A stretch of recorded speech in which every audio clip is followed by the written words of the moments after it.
Okay, Sounds of Decay 1. This is Black Lava, the savage winds to wisdom. Once upon a time, a great pandemic gripped the world and everything was locked down.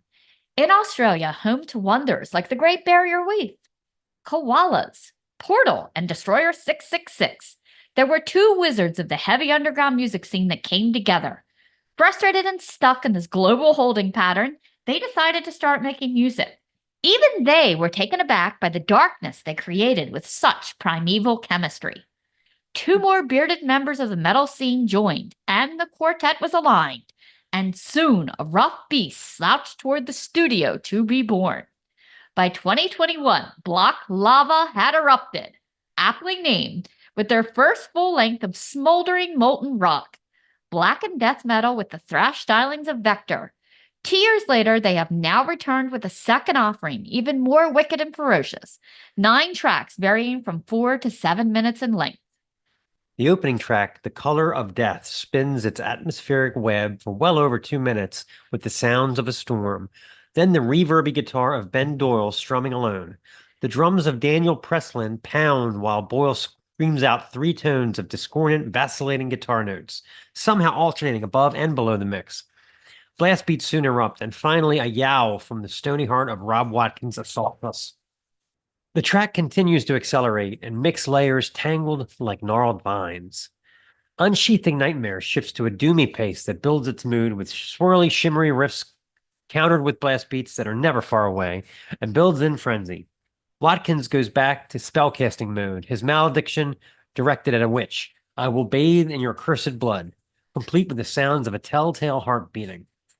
Summoning Shadows is a mid-chug that alternates melodic to sludgy rock and roll riffs. Watkins' vocals go from throat-stripping intense snarls to casting spoken voodoo spells. Awaken, uncoil, rise, my lord. While Ironclad Sarcophagus dials up more of that infectious chimish guitar, with drums interchanging from blasts to rolls. How could a song called Ironclad Sarcophagus not be awesome?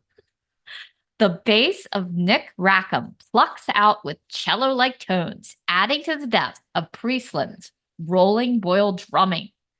The crown jewel is the over 7-minute epic title track with pulsing melodies, both twangy and gloomy, eventually leading to blast beats that pound out like unrelenting hail.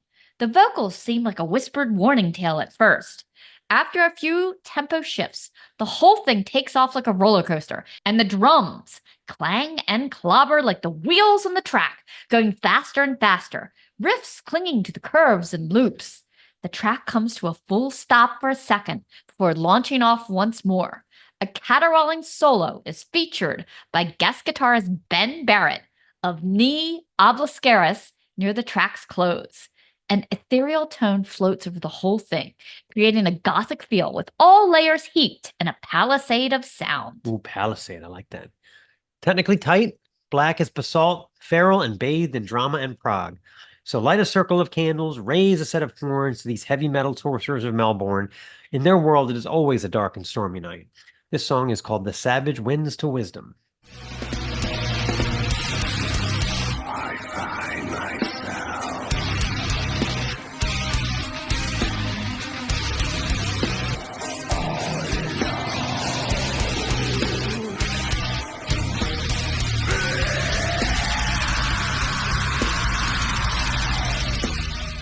This is the Snaggletooth Extreme Metal Podcast.